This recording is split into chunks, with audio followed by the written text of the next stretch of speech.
Spring has finally arrived here at Ruthven Park National Historic Site. The gardens are bright and colorful behind me, the birds are chirping, and the bees are buzzing. You know, we have many different types of bees here in Southern Ontario, so today's Fun Fact Friday focuses on some of these bees and how important they are to our gardens and the ecosystem. So without further ado, let's go! When the term bee is used, it is a blanket term for a number of different insects in the Apidae family. Unlike many other flying insects, bees are known for their gathering of nectar and pollen. They use this nectar and pollen as food for their young. This is one of the characteristics that makes bees unique. As mentioned, bees are insects. They have 3 body segments: the head, the thorax, and the abdomen. And just like humans, bees all look and behave differently than one another.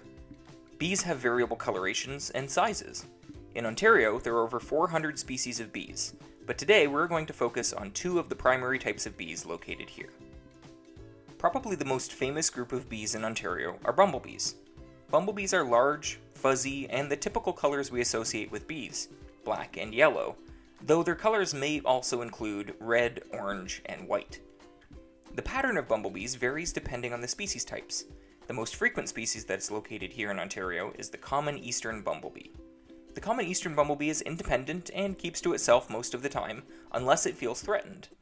They do have a stinger for defense and will use it if they need to. Contrary to popular belief, bumblebees can sting more than once, and only the female bees can sting. This is a defense mechanism.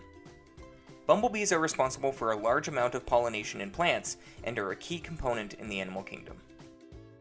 The other species of bee that you're probably familiar with is the honeybee. Honeybees are the stereotypical bee that most people think of when they hear the word bee.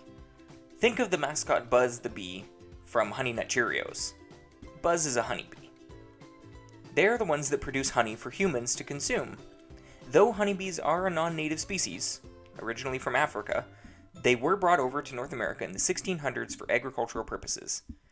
Nowadays, honeybees can be found most everywhere in the world, except for the high Arctic. Well, now you know a little bit more about pollinators and the bumblebees and honeybees that you can find here in North America. So next time you see them around your garden, remember to celebrate, because bumblebees are responsible for a huge amount of pollination, which also means they're responsible for our food as well. In fact, out of every 3 bites of food you take, 1 of those bites we can thank pollinators for. Thanks for watching, and take care.